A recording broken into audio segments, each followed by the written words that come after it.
यह झाड़ू सीधी किसने खड़ी की? बीजी ने त्योरी चढ़ाकर विकट मुद्रा में पूछा। जवाब न मिलने पर उन्होंने मीरा को धमकाया।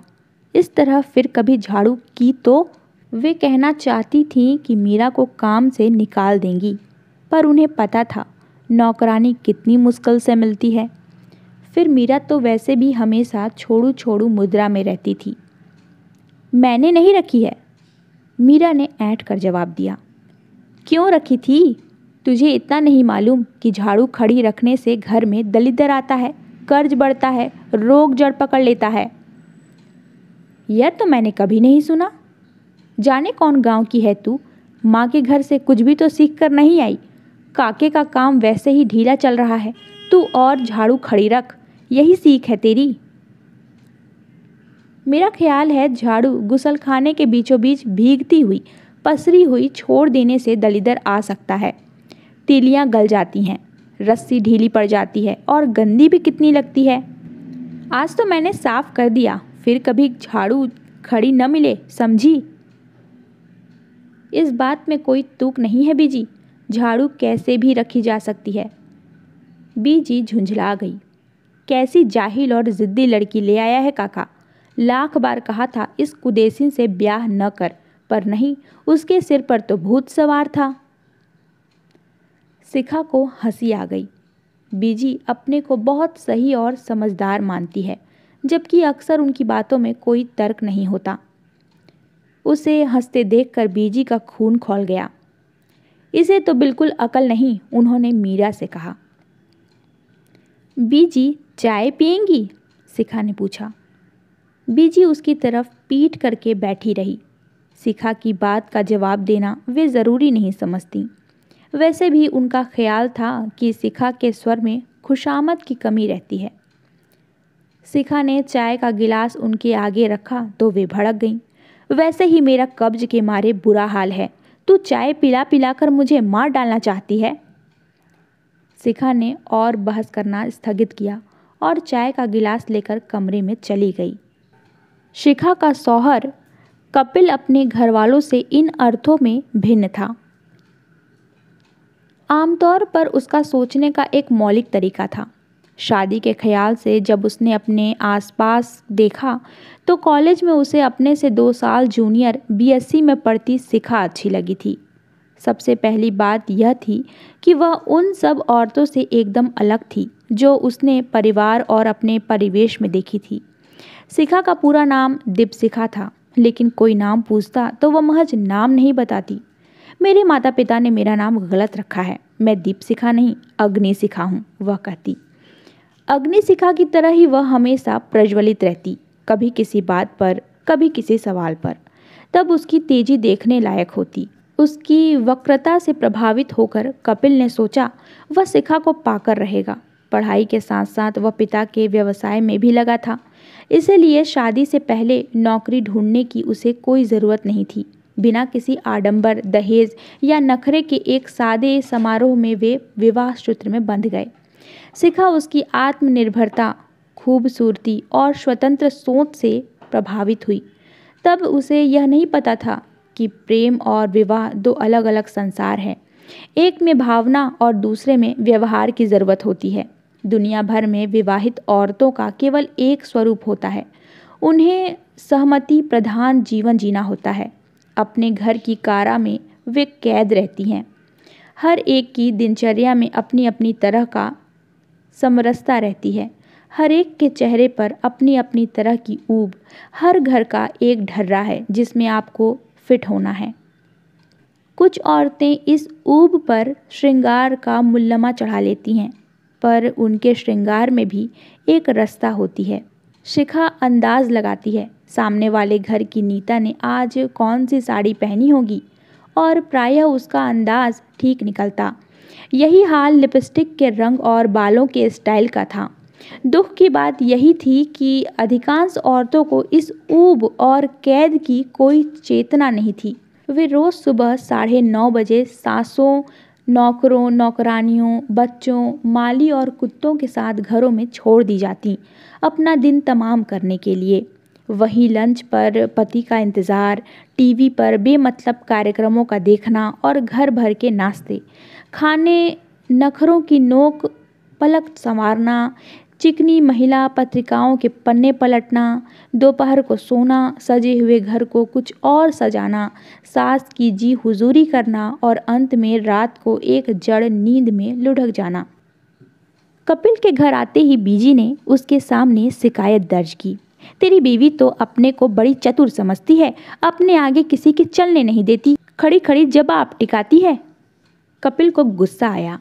शिखा को एक अच्छी पत्नी की तरह चुप रहना चाहिए, खास तौर पर माँ के आगे। इसने घर को कॉलेज का डिबेटिंग मंच समझ रखा है और माँ को प्रतिपक्ष का वक्ता। उसने कहा, मैं उसे समझा दूंगा, आगे से बहस नहीं करेगी। उल्टी खोपड़ी की है बिल्कुल, वह समझ ही नहीं सकती। माँ ने मुंह बिचकाया। रात उसने कमरे में शिखा से कहा, तुम माँ से क्यों उलझती रहती हो दिन भर? इस बात का विलोम भी उतना ही सच है। हम विलोम अनुलोम में बात नहीं कर रहे हैं, एक संबंध है जिसकी इज्जत तुम्हें करनी होगी। गलत बातों की भी? माँ की कोई बात गलत नहीं होती। कोई भी इंसान परफेक्ट नहीं हो सकता। कपिल तैश में आ गया। तुमने माँ को इनपरफेक्ट कहा? तुम्हें शर्म आनी चाहिए, तुम हमेशा ज़्यादा बोल जाती हो और गलत भी। तुम मेरी आवाज़ बंद करना चाहते हो? मैं एक शांत और सुरुचिपूर्ण जीवन जीना चाहता हूँ। शिखा अंदर तक जल गई इस उत्तर से, क्योंकि वह उत्तर हमेशा नए प्रश्नों को जन्म दे रहा था। उसने प्रश्नों को होठों के क्लिप से दबाया और सोचा, अब वह बिल्कुल नहीं बोलेगी, यहाँ तक कि ये सब उसकी आवाज़ को तरस जाएंगे। लेकिन यह निश्चय उससे निभ न पाता। बहुत जल्द कोई न कोई ऐसा प्रसंग उपस्थित हो जाता कि ज्वालामुखी की तरफ फट पड़ती और एक बार फिर बदतमीज़ और बदजुबान कहलाई जाती। तब शिखा बेहद तनाव में आ जाती। उसे लगता घर में जैसे टॉयलेट होता है, ऐसे ही एक टॉकलेट भी होना चाहिए, जहाँ खड़े होकर वह अपना गुबार निकाल ले, जंजीर खींचकर बातें बहा दे और एक सभ्य शांत मुद्रा में बाहर आ जाए। उसे यह भी बड़ा अजीब लगता है कि वह लगातार ऐसे लोगों से मुखातिब है जिन्हें इसके इस भारी भरकम शब्दकोश की ज़रूरत ही नहीं है। घर को सुचारू रूप से चलाने के लिए सिर्फ 2 शब्दों की दरकार थी, जी और हाँ जी। कल छोले बनेंगे? जी, छोले बनेंगे। पाजामों के नाड़े बदले जाने चाहिए? हाँ जी, पाजामों के नाड़े बदले जाने चाहिए। उसने अपने जैसी कई स्त्रियों से बात करके देखा। सब में अपने घर बार के लिए बेहद संतोष और गर्व था। हमारे तो ये ऐसे हैं, हमारे तो ये वैसे हैं, जैसा कोई नहीं हो सकता। हमारे बच्चे तो बिल्कुल लव कुश की जोड़ी हैं। हमारा बेटा तो पढ़ने में इतना तेज़ है कि पूछो ही मत। शिखा को लगता उसी में शायद कोई कमी है जो वह इस तरह संतोष में लबालब भर कर मेरा परिवार महान के राग नहीं अलाप सकती। रातों को बिस्तर में पड़े पड़े वह देर तक सोती नहीं, सोचती रहती उसकी नियति क्या है। न जाने कब कैसे एक फुल टाइम गृहिणी बनती गई, जबकि उसने ज़िंदगी की एक बिल्कुल अलग तस्वीर देखी थी। कितना अजीब होता है कि 2 लोग बिल्कुल अनोखे अकेले अंदाज में इसलिए नज़दीक आए कि वे एक दूसरे की मौलिकता की कद्र करते हों, महज इसलिए टकराए क्योंकि अब उन्हें मौलिकता बर्दाश्त नहीं है। दरअसल वे दोनों अपने अपने खलनायक के हाथों मार खा रहे थे। यह खलनायक था रूटीन, जो जीवन की खूबसूरती को दीमक की तरह चाट रहा था। कपिल चाहता था कि शिखा एक अनुकूल पत्नी की तरह रूटीन का बड़ा हिस्सा अपने ऊपर ओढ़ ले और उसे अपने मौलिक सोच विचार के लिए स्वतंत्र छोड़ दे। शिखा की भी यही उम्मीद थी। उनकी ज़िंदगी का रूटीन या ढर्रा उनसे कहीं ज़्यादा शक्तिशाली था। अल सुबह वह कॉलबेल की पहली कर्कश ध्वनि के साथ जग जाता और रात 12 के टन घंटे के साथ सोता। बीजी घर में इस रूटीन की चौकीदार तैनात थी। घर की दिनचर्या में ज़रा भी देर सबेर उन्हें बर्दाश्त नहीं थी। शिखा जैसे तैसे रोज़ के काम निपटाती और जब समस्त घर सो जाता, हाथ मुंह धो कपड़े बदल एक बार फिर अपना दिन शुरू करने की कोशिश करती। उसे सोने में काफ़ी देर हो जाती और अगली सुबह उठने में भी। उसके सभी आगामी काम थोड़े पिछड़ जाते। बीजी का हिदायतनामा शुरू हो जाता। या आधी आधी रात तक बत्ती जलाकर क्या करती रहती है तू? ऐसे कहीं घर चलता है? ससुर 194 में सिखा हुआ मुहावरा टिका देते। Early to bed and early to rise वगैरह वगैरह। हिदायतें सही होती पर शिखा को बुरी लगती। वह बेमन से झाड़ू झाड़न पोंछे का रोज नामचा हाथ में उठा लेती, जबकि उसका दिमाग किताब कागज़ और कलम की मांग करता रहता। कभी कभी छुट्टी के दिन कपिल घर के कामों में उसकी मदद करता। बीजी उसे टोक देती, ये औरतों वाले काम करता तू अच्छा लगता है? तू तो बिल्कुल जोरू का गुलाम हो गया है। घर में एक सहज और सघन संबंध को लगातार ठोक पीट कर यांत्रिक बनाया जा रहा था। एकांत में जो भी तन्मयता पति पत्नी के बीच जन्म लेती, दिन के उजाले में उसकी गर्दन मरोड़ दी जाती। बीजी को संतोष था कि वे परिवार का संचालन बढ़िया कर रही हैं। वे बेटे से कहती, तो फिक्र मत कर, थोड़े दिनों में मैं इसे ऐन पटरी पर ले आऊंगी। पटरी पर शिखा तब भी नहीं आई। अब 2 बच्ची की माँ हो गई। बस इतना भर हुआ कि उसने अपने सभी सवालों का रुख अन्य लोगों से हटाकर कपिल और बच्चों की तरफ कर लिया। बच्चे अभी कई सवालों के जवाब देने लायक समझदार नहीं हुए थे, बल्कि लाड प्यार में दोनों के अंदर एक तर्कातीत तुनक मिजाजी आ बैठी थी। स्कूल से आकर वे दिन भर वीडियो देखते, गाने सुनते, आपस में मारपीट करते और जैसे तैसे अपना होमवर्क पार लगाकर सो जाते। कपिल अपने व्यवसाय से बचा हुआ समय अखबारों, पत्रिकाओं और दोस्तों में बिताता। अकेली शिखा घर की कारा में कैद घटनाहीन दिन बिताती रहती। वह जीवन के पिछले 10 सालों और अगले 20 सालों पर नज़र डालती और घबरा जाती। क्या उसे वापस अग्निशिखा की बजाय दीपशिखा बनकर ही रहना होगा?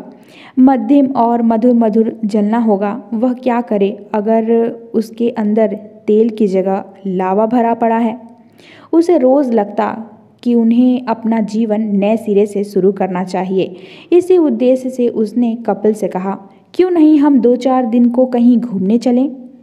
कहाँ? कहीं भी, जैसे जयपुर या आगरा। वहाँ हमें कौन जानता है, फिजूल में एक नई जगह जाकर फंसना। वहाँ देखने को बहुत कुछ है। हम घूमेंगे, कुछ नई और नायाब चीज़ें खरीदेंगे, देखना एकदम फ्रेश हो जाएंगे। ऐसी सब चीज़ें यहाँ भी मिलती हैं। सारी दुनिया का दर्शन जब टीवी पर हो जाता है तो वहाँ जाने में क्या तुक है? तुक के सहारे दिन कब तक बिताएंगे? बच्चों ने इस बात का मजाक बना लिया। कल को तुम कहोगी अंडमान चलो, घूमेंगे। इसका मतलब अब हम कहीं नहीं जाएंगे, यहीं पड़े पड़े एक दिन दरख्त बन जाएंगे। तुम अपने दिमाग का इलाज कराओ। मुझे लगता है तुम्हारे हार्मोन बदल रहे हैं। मुझे लगता है तुम्हारे भी हार्मोन बदल रहे हैं। तुम्हारे अंदर बराबरी का बोलना एक रोग बनता जा रहा है। इन उलझुल बातों में क्या रखा है? शिखा याद करती वे प्यार के दिन जब उसकी कोई बात बेतुकी नहीं थी। एक इंसान को प्रेमी की तरह जानना और पति की तरह पाना कितना अलग था। जिसे उसने निराला समझा वही कितना औसत निकला। वह नहीं चाहता जीवन के ढर्रे में कोई नयापन या प्रयोग। उसे एक परंपरा चाहिए जी हुजूरी की। उसे एक गांधारी चाहिए जो जानबूझकर न सिर्फ अंधी हो बल्कि गूंगी और बहरी भी। बच्चों ने बात दादी तक पहुंचा दी। बीजी एकदम भड़क गई। अपना काम धंधा छोड़कर काका जयपुर जाएगा? क्यों? बीवी को सैर कराने? एक हम थे, कभी घर से बाहर पैर नहीं रखा। और अब तो आप तीर्थ के बहाने घूमने जाती हैं। वह शिखा से नहीं रहा गया। तीर्थ को तू घूमना कहती है? इतनी खराब जुबान पाई है तूने? कैसे गुजारा होगा तेरी गृहस्थी का? काश गोदरेज कंपनी का कोई ताला होता मुंह पर लगाने वाला, तो ये लोग उसे मेरे मुंह पर जड़कर चाबी सेफ में डाल देते। शिखा ने सोचा, सच ऐसे कब तक चलेगा जीवन? बच्चे शहजादों की तरह बर्ताव करते। नाश्ता करने के बाद जूठी प्लेटें कमरे में पड़ी रहती मेज़ पर। शिखा चिल्लाती, यहाँ कोई रूम सर्विस नहीं चल रही है, जाओ अपने जूठे बर्तन रसोई में रख कर आओ। नहीं रखेंगे, क्या कर लोगी? बड़ा बेटा हिमाकत से कहता। न चाहते हुए भी शिखा मार बैठती उसे। एक दिन बेटे ने पलटकर उसे मार दिया, हल्के हाथ से नहीं, भरपूर घूसा मुंह पर। होठ के अंदर एक तरफ का मांस बिल्कुल चिथड़ा हो गया। शिखा सन्न रह गई। न केवल उसके शब्द बंद हो गए, जबड़ा भी जाम हो गया। बर्तन बेटे ने फिर भी नहीं उठाए। वे दोपहर तक कमरे में पड़े रहे। घर भर में किसी ने बेटे को गलत नहीं कहा। बीजी एक दर्शक की तरह वारदात देखती रही। उन्होंने कहा, हमेशा गलत बात बोलती हो, इसी से दूसरे का खून खौलता है। शुरू से जैसी तूने ट्रेनिंग दी वैसा वह बना है। ये तो बचपन से सिखाने वाली बातें हैं। फिर तू बर्तन उठा देती तो क्या घिस जाता? उन्हीं के शब्द शिखा के मुंह से निकल गए। अगर ये रख देता तो इसका क्या घिस जाता? बदतमीज कहीं की, बड़ों से बात करने की अकल नहीं है, बीजी ने कहा। ससुर ने सारी घटना सुनकर वही फिर 194 का एक मुहावरा टिका दिया। As you sow shall you reap. Kapil ने कहा, पहले सिर्फ मुझे सताती थी, अब बच्चों का भी शिकार कर रही हो।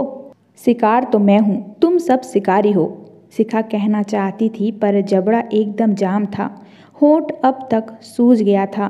शिखा ने पाया, परिवार में परिवार की शर्तों पर रहते रहते न सिर्फ वह अपनी शक्ल खो बैठी है वरन अभिव्यक्ति भी। उसे लगा वह ठूंस ले अपने मुंह में कपड़ा या सी डाले इसे लोहे के तार से। उसके शरीर से कहीं कोई आवाज़ न निकले, बस उसके हाथ पांव परिवार के काम आते रहें। ना निकले इस वक्त मुंह से बोल, लेकिन शब्द उसके अंदर खलबलाते रहेंगे। घर के लोग उसके समस्त रंध्र बंद कर दें, फिर भी ये शब्द अंदर पड़े रहेंगे, खौलते और खदकते।